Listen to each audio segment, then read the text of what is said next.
আমি এমন একজন ব্যক্তির সঙ্গে আপনাদের পরিচিত হয়ে দিব। ওনার বাড়ি হচ্ছে গোপালগঞ্জ। ভাই, আপনার নাম? আপনার নামটা বলেন। আমার নাম হ্যাঁ হ্যাঁ, নাম বলেন। মোহাম্মদ আজিবার মোল্লা। আপনার বয়স কত এখন? বয়স 60 না হইলেও কাছাকাছি। গোপালগঞ্জের কোন জায়গায় আপনার বাড়ি? কোটালীপাড়া থানা, গ্রাম আশুতিয়া, পোস্ট কাজুরিয়া। আজিজ মোহাম্মদ আজিজ ভাই, উনি মুক্তিযুদ্ধের সময় বয়স ওনার কম ছিল, যদিও উনি যুদ্ধে অংশগ্রহণ করতে পারেনি। তথাপি তার পরিবারের অন্য সদস্যরা যুদ্ধে অংশগ্রহণ করছে, ওনার বাবা অংশগ্রহণ করছে। তো এই মানুষটা দীর্ঘদিন যাবৎ আওয়ামী লীগের সঙ্গে জড়িত, জয় বাংলা স্লোগান যার অন্তরের মধ্যে গাথা। সে কখনো আওয়ামী লীগের বিরুদ্ধে কেউ কিছু বললে সে সেটার প্রতিবাদ করে আসছে এবং স্টিল নাও 5ই আগস্টের পরে দেখা গেছে যে অনেকের সঙ্গে তার অনেক বিবাদও হয়ে গেছে। এই মানুষটার জীবনে তেমন কিছুই পাই নাই, কিছু বলতে কিছুই পাই নাই। অনেক দলীয় নেতা যারা আছে, হাইব্রিড নেতা, এই নেতা সেই নেতা, তারা জীবনে তার চোখের সামনে দিয়ে অজস্র টাকা পয়সা উপার্জন করছে অবৈধভাবে, অন্যায়ভাবে, কিন্তু এই মানুষটাকে কখনো মূল্যায়ন করা হয় নাই। উনি গোপালগঞ্জের মানুষ হয়েও গোপালগঞ্জের মানুষের কাছ থেকে উনি কোনো বেনিফিট পাইনি। বেনিফিট পাইছে? কোনো বেনিফিট পাইনি। তো এরকম বাংলাদেশের আনাচে কানাচে অসংখ্য আওয়ামী লীগের নিপীড়িত কর্মী আছে যারা দল থেকে কোনো কিছুই পায়নি। এদের জন্য দল কখনোই কিছু করেনি। এই মানুষটা, তার পরিবার আছে, ফ্যামিলিতে কয়জন আছে? 2 ছেলে, 2 মেয়ে, স্বামী স্ত্রী 2 জন, 6 জন। সরি। আচ্ছা, ওনার ওয়াইফ খুবই অসুস্থ, টাকার অভাবে চিকিৎসা। ওয়াইফের কথা বলেন। ব্রেন স্ট্রোক করছে, হার্ট স্ট্রোক করছে, খুব অসহায়। এখন বর্তমানে আমি ওষুধ কিনতে পারতেছি না। উনি টাকার জন্য ওষুধ খেতে পারেন না। ওনার ওয়াইফের যে শুধু ঘুমের ওষুধ আর বমির ওষুধটা, গ্যাসের ওষুধ, 3টে পাতা। যে চিকিৎসার জন্য যে টাকা দরকার সেই টাকা উনি উপার্জন করতে পারেন না। অনেক জায়গায় সিকিউরিটি গার্ড হিসেবে চাকরি করতেছে। এরকম মানুষগুলা এক একটা আওয়ামী লীগের জীবন্ত ইতিহাস, মুক্তিযুদ্ধের জীবন্ত ইতিহাস।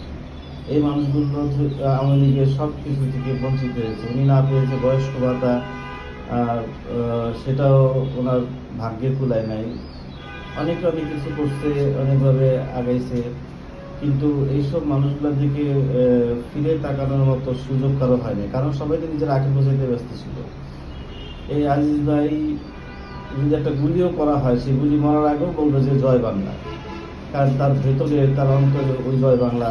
এটা বঙ্গবন্ধু শেখ মুজিবুর রহমানকে সে কিন্তু কাছ থেকে দেখছে। তো বঙ্গবন্ধু আদর্শকে ভালোবাসে বিধায় সে কখনোই আওয়ামী লীগ থেকে বিচ্যুতিতা ঘটেনি। সে আওয়ামী লীগের জন্য পাগল, শেখ হাসিনার জন্য পাগল। কত লুটপাট করছে, কত কষ্ট লাগছে, যাই করে। এই যে লুটপাট হচ্ছে, ইয়ে হয়েছে, এত কিছু কেমন লাগছে? অনুভূতিটা বলেন। খুবই একটা কষ্ট লাগছে। তার না তাকাইয়া সামনে দাদা মানুষ নিয়ে যেতেছে, দেখছি, খুবই একটা কষ্ট লাগছে। আর কষ্ট করলো দেশের জন্য, এত রক্ত দিয়া বঙ্গবন্ধু কত কষ্ট করলো। সেই কষ্টের বিনিময়ে আজকে আমরা কি পাইলাম? বঙ্গবন্ধুর মূর্তিগুলি মাথার উপর উঠিয়া ড্রিল মেশিন দিয়া ভাঙিয়ে কি করছে, অসহ্য করা, মানে সহ্য করা মতন প্রতিহত করা যাবে না বর্তমানে। আর বর্তমানে আপনি কেমন আছেন? এই দ্রব্যমূল্যের বাজারে কিভাবে আপনার সংসার চলে? এই 10-12 হাজার টাকা, 13 হাজার টাকা বেতন পাই, এ দিয়ে চলি কষ্ট করে। মাছ তরকারি চলে না, ডাল বেতাল না, তাও যে অবস্থা, যে দাম, ডাল, তেলের দাম বাড়াই গেল, সব কিছু চলে। আল্লাহ কোনো রকম চলায়। ঋণ হইতে হয় প্রতি মাসে 2,000-3,000 টাকা ঋণ হই। আপনার কি মনে হয় জয় বাংলার স্লোগানে বাংলাদেশ মুক্তিযুদ্ধ হবে, বাংলাদেশ আওয়ামী লীগ আবার ফিরে আসবে, সেটা আবার ফিরে আসবে? 100 বার মনে হয়। আপনার মধ্যে সেই দৃঢ় বিশ্বাস আছে? আছে। দল থেকে কি আপনার কোনো চাওয়া পাওয়া আছে নাকি শুধু দল কি ভালোবাসে? চাওয়া পাওয়া কার কাছে কমবে? তোমার কত মানুষ আছে এরকম চলছি যে বলছে দেখা যাক দেখা যাক, কেউ আপনার জন্য কিছু করেন? না।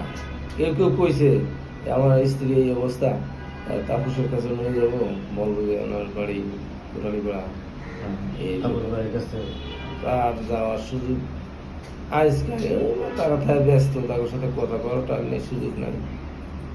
এরকম অসহায় আওয়ামী লীগের নিবেদিত কর্মীগুলা বাংলাদেশে ছড়াছিটে আছে, যারা কোনো কিছু বিনিময় না, কোনো কিছু টাকা, কোনো কিছু আশায় না, তারা ন্যূনতম 3 বেলা খাবে সেই সুযোগটা তাদের নেই, না তারপরে চিকিৎসা করতে, না পারে এই করতে।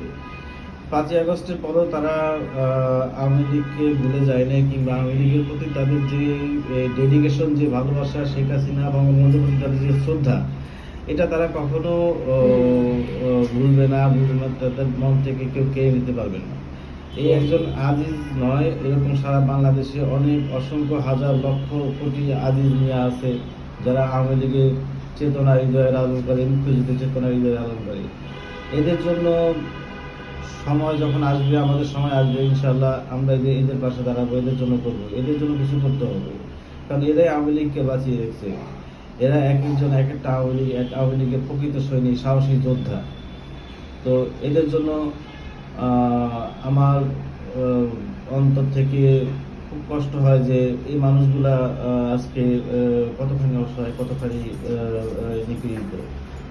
তো ভবিষ্যতে আশা করব আওয়ামী লীগের নেতাকর্মীদের কাছ থেকে আমার অনুরোধ থাকবে যেন এদের জন্য কিছু করা হয়।